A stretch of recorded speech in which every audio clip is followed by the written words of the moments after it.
नमस्ते दोस्तों। Indian Muslim family reaction में आप सभी का दिल से स्वागत है। यहाँ हम रिस्पेक्ट, कल्चर और नॉलेज को एक्सप्लोर करते हैं। आज का रिएक्शन होने वाला बहुत ही इंटरेस्टिंग। आज हम जिस वीडियो पर रिएक्शन करने जा रहे हैं उस वीडियो का टाइटल है once upon time in Gorakhpur. Yogi ji की वीडियो है तो बहुत पावरफुल होने वाली है ये वीडियो का एंड तक जरूर देखना। जो नए हैं चैनल पर वो यूट्यूब चैनल को सब्सक्राइब करना ना भूलना और बेल आइकन दबाना ना भूलना। वीडियो स्टार्ट करने से पहले हम अपना इंट्रोडक्शन दे देते हैं। मैं हूँ सल और मैं हूँ रीन।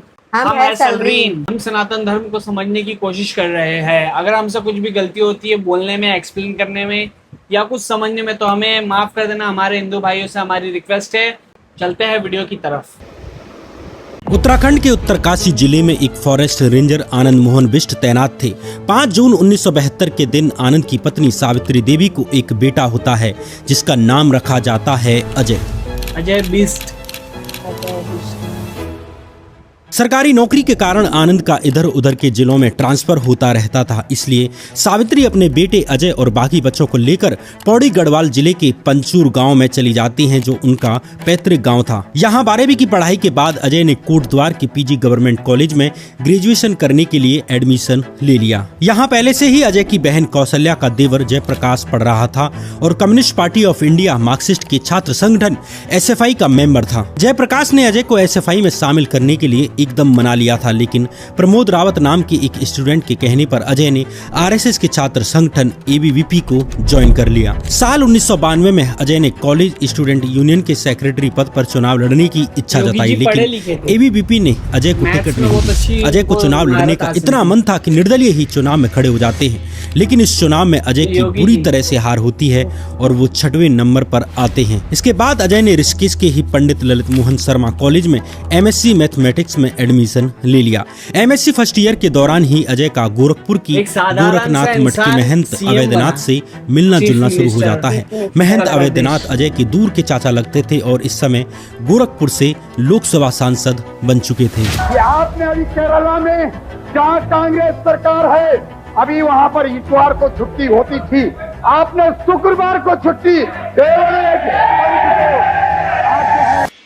कॉलेज खत्म होने के बाद 1993 में अजय नौकरी के लिए दिल्ली चला आता है। हालांकि अजय को नौकरी नहीं मिलती। इत्तेफाक से इन्हीं दिनों महंत अवैधनाथ भी इलाज के लिए एम्स दिल्ली में भर्ती थे। चूंकि अजय के पास कोई नौकरी नहीं थी, इसलिए वो महंत अवैधनाथ की देखभाल करने के काम में लग जाता है। इसी दौरान महंत अवैधनाथ ने अजय से गोरखनाथ मठ से जुड़ने के लिए कहा और अजय भी नवंबर 1993 में अपने घर वालों को बिना बताए ही गोरखपुर पहुंच जाता है। यहाँ 15 फरवरी 1994 के दिन महंत अवैधनाथ ने अजय बिष्ट को नाथ पंथ की दीक्षा दी और अपना उत्तराधिकारी घोषित कर दिया। इस तरह 21 साल के अजय सिंह बिष्ट बन जाते हैं योगी आदित्यनाथ। क्या नाम योगी आदित्यनाथ के परिवार को कुछ महीने बाद अखबार के माध्यम से पता चलता है कि उनके बेटे ने संन्यास ले लिया है। अभी तक वे ये सोचकर बैठे थे कि वो नौकरी के लिए गोरखपुर गया है। इस खबर के बाद आदित्यनाथ के माता पिता मठ पहुंच जाते हैं और यहाँ अपने बेटे को एक सन्यासी के कपड़ों में देखकर हैरान रह जाते हैं। उन्होंने अजय के बाबा बनने का विरोध किया, लेकिन अंत में वे मान जाते हैं। इसके कुछ महीने बाद योगी आदित्यनाथ अपने पैतृक गांव पंचूर वापस जाते हैं और सन्यास की परंपरा के मुताबिक अपनी माँ से भिक्षा मांगते हैं। इस रिवाज के बाद से ही उनका अपने परिवार से कोई संबंध नहीं रहता।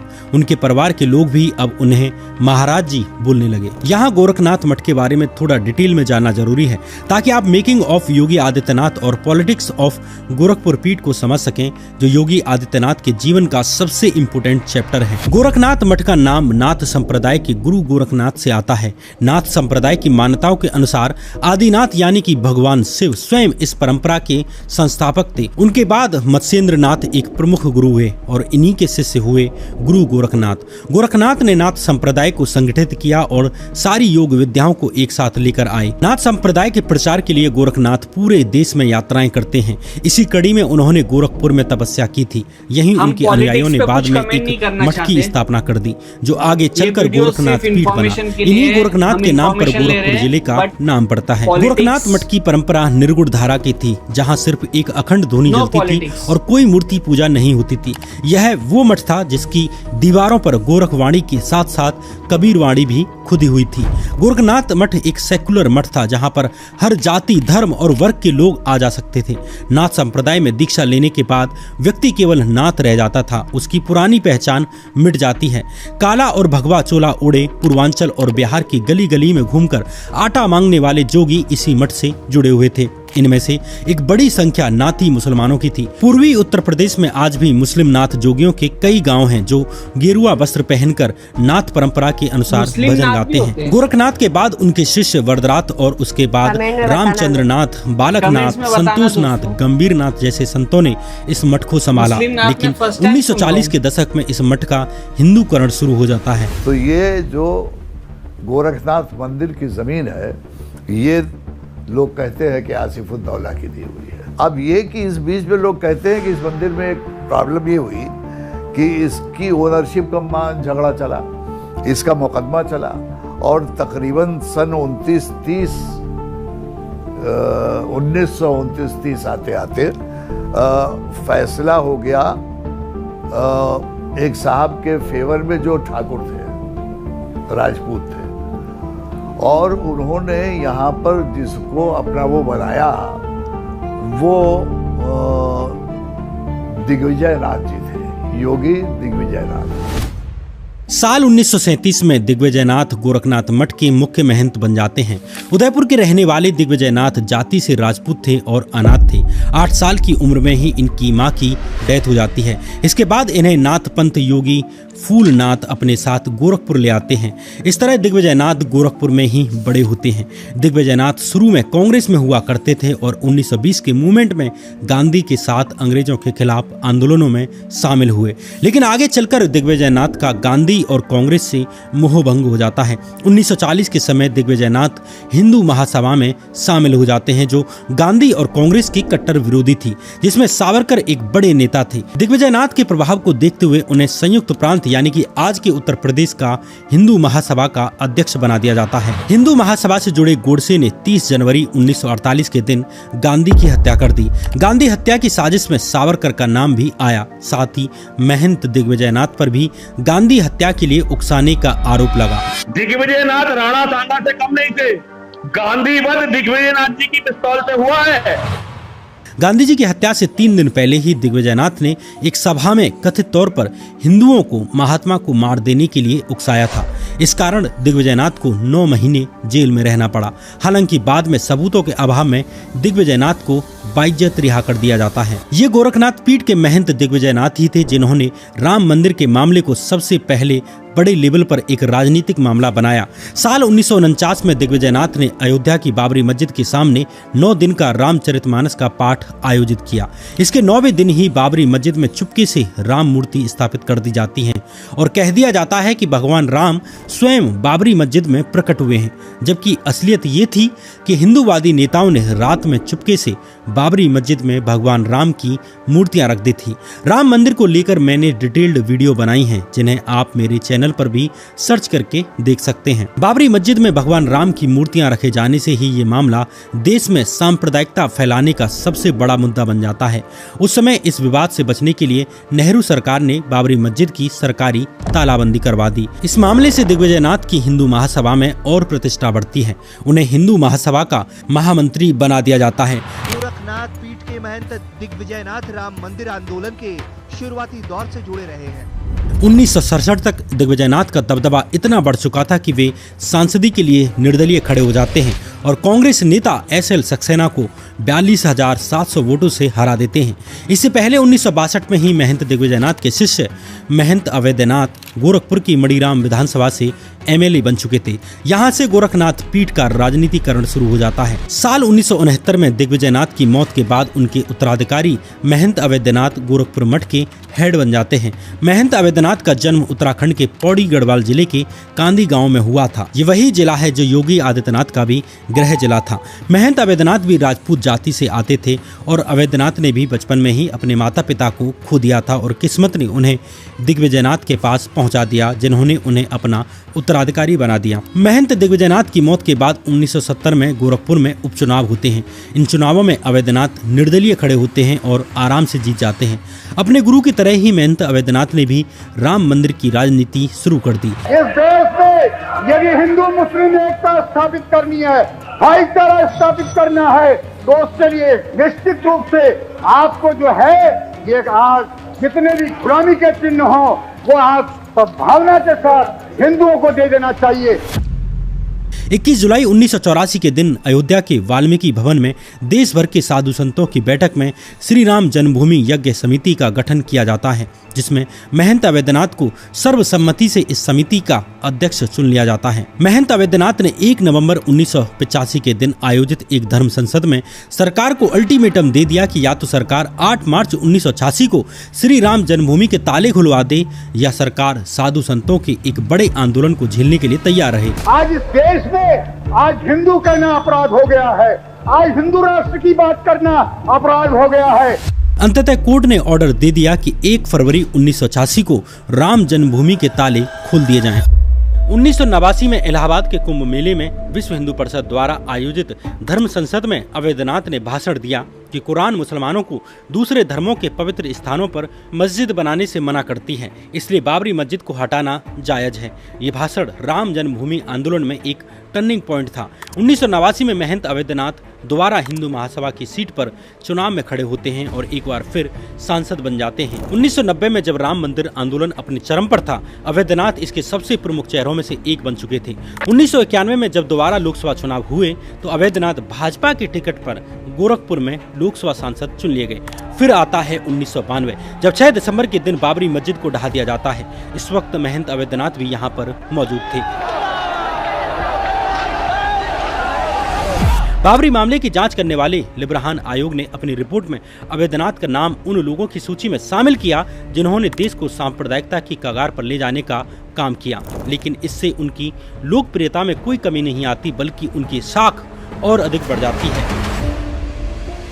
हिंदू को गाली दो तो ये कम्युनल है, सांप्रदायिक का हिंदू, फिरका परस्त, फंडामेंटलिस्ट, चरमपंथी, ये झगड़ा लगाता है। 1996 के लोकसभा चुनावों में महंत अवैधनाथ दोबारा से सांसद बन जाते हैं। एक हिस्सा मुस्लिम स्टेट बनी, दूसरा हिस्सा ऑटोमेटिकली हिंदू राष्ट्र बन गया। इसको कोई चुनौती नहीं दे सकता है। आप बने जो है अपने हिंदू राष्ट्र है। यहाँ एक बात और बताना जरूरी है, जब महंत दिग्विजयनाथ गोरखनाथ मठ को हिंदुत्व राजनीति का अड्डा बना रहे थे, उसी समय गोरखपुर में एक और महत्वपूर्ण घटना घट रही थी जिसने पूर्वांचल की राजनीति को ठाकुर बनाम ब्राह्मण खेमों में बांट दिया। साल 1956 में यूपी सरकार ने गोरखपुर यूनिवर्सिटी बनाने की पहल की। इस यूनिवर्सिटी को बनाने के लिए महंत दिग्विजयनाथ ने अपने बनाए 2 कॉलेज, महाराणा प्रताप कॉलेज और महाराणा प्रताप महिला महाविद्यालय दे दिए, जिन्हें दिग्विजयनाथ ने बनवाया था। इसलिए गोरखपुर यूनिवर्सिटी की गवर्निंग बॉडी में महंत दिग्विजयनाथ को वाइस प्रेसिडेंट बना दिया जाता है। वहीं गोरखपुर के collector SNM Tripathi Gorakhpur university की गवर्निंग बॉडी के अध्यक्ष बना दिए जाते हैं। जहां दिग्विजयनाथ ठाकुर थे, वहीं SNM त्रिपाठी ब्राह्मण थे। दोनों चाहते थे कि यूनिवर्सिटी पर उनके लोगों का कंट्रोल रहे। ठाकुर गुट ठाकुरों को नौकरी देता तो ब्राह्मण गुट ब्राह्मणों को नौकरी देता। गोरखपुर यूनिवर्सिटी पर कंट्रोल का मतलब था यूपी के पूर्वांचल एरिया पर कंट्रोल करना, क्योंकि आने वाले छात्र नेताओं का जन्म इसी यूनिवर्सिटी से होना था। लेकिन कलेक्टर SNM त्रिपाठी दिग्विजयनाथ के आगे कमजोर पड़ रहे थे, इसलिए उन्होंने हरिशंकर तिवारी नाम के एक स्टूडेंट को सपोर्ट करना शुरू कर दिया। इसके जवाब में ठाकुर गुट ने भी अपने चेहरे खड़े कर दिए, एक बलवंत सिंह और दूसरे रविंद्र सिंह। आगे गोरखपुर में राजनीति के 2 केंद्र बन जाते हैं, एक हरिशंकर तिवारी का हाथा जो पंडितों की ताकत का प्रतीक था, दूसरा गोरखपुर मठ जिस पर ठाकुरों का कंट्रोल था। ठाकुर बाहुबलियों और पंडित बाहुबलियों की इसी लड़ाई से ही गोरखपुर में गैंगवार की शुरुआत होती है। पूर्वांचल के जितने भी बड़े बड़े गैंगस्टर और बाहुबली थे, जैसे वीरेंद्र प्रताप शाही, श्री प्रकाश शुक्ला, मुख्तार अंसारी, ब्रजेश सिंह, राम किंकर सिंह, अमरमणि त्रिपाठी, अखिलेश सिंह और भी बहुत सारे नाम, जिनमें से बहुत से विधायक और एमएलसी भी बने, वे सब इसी लड़ाई की अलग अलग शाखाओं से निकले। 80 के दशक में गोरखपुर दो गुटों में बढ़ चुका था, एक हरिशंकर तिवारी और दूसरे ठाकुर वीरेंद्र प्रताप शाही। लेकिन साल 1997 में श्री प्रकाश शुक्ला नाम से एक नया माफिया उभरता है। श्री प्रकाश शुक्ला ने लखनऊ में सरेआम वीरेंद्र प्रताप शाही को AK-47 से भून दिया। वीरेंद्र प्रताप शाही की हत्या ठाकुर गुट के लिए एक बड़ा झटका थी। उनकी हत्या के बाद ठाकुरों को कोई बड़ा नाम चाहिए था। ठीक इसी समय गोरखपुर पीठ के महंत अवैधनाथ ने योगी आदित्यनाथ को अपना उत्तराधिकारी घोषित कर दिया था। महंत अवैधनाथ और योगी आदित्यनाथ के परिवार में रिश्तेदारी थी। अजय के पिता आनंद सिंह बिष्ट महंत अवैधनाथ के मामा के लड़के थे। 1996 की गर्मियों में गोरखनाथ मठ के महाराणा प्रताप इंटर कॉलेज के कुछ छात्रों का गोलघर बाजार में दुकानदारों से झगड़ा हो जाता है।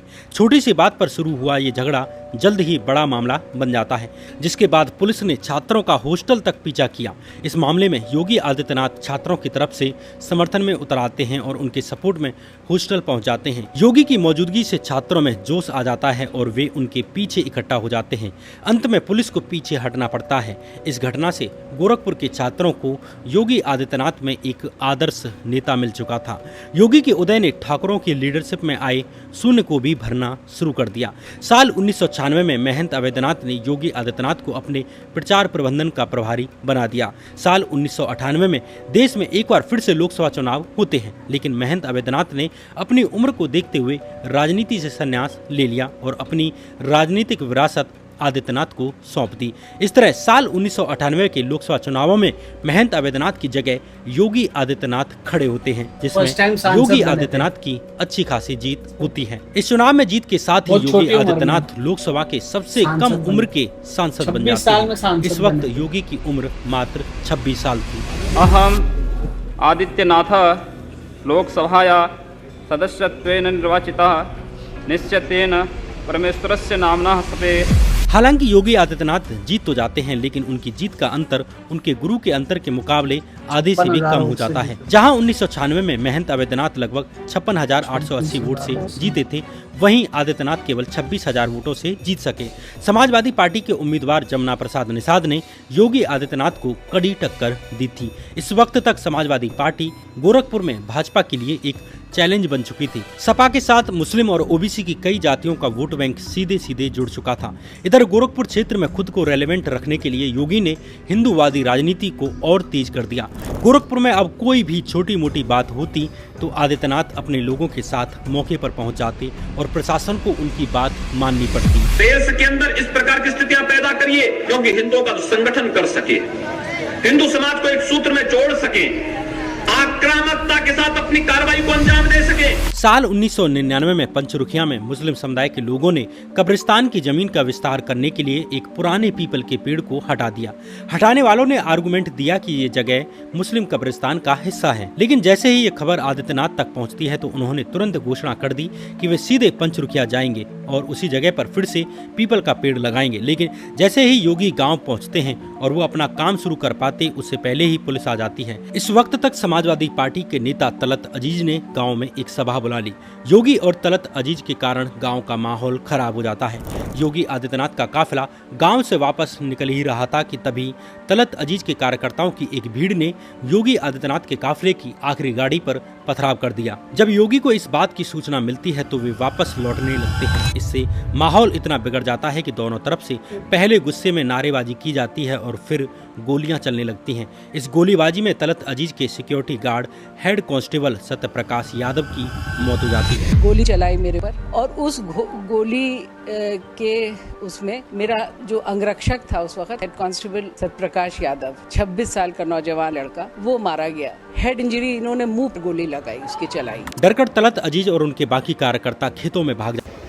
तो दोस्तों वीडियो बहुत इंफॉर्मेटिव थी, जैसे कि हमें इस वीडियो में पता चला। मुझे एक चीज़ समझ में नहीं आ रही, एक बात समझ में नहीं आ रही कि जैसे स्टार्टिंग में बताया गया था कि मुस्लिम नाथ भी होते हैं, जैसे योगी आदित्यनाथ, वैसे मुस्लिम नाथ भी होते हैं। अगर होते हैं तो हमें कमेंट्स में बताना, बिकॉज मैं फर्स्ट टाइम सुन रहा हूँ कि ऐसा भी होता है।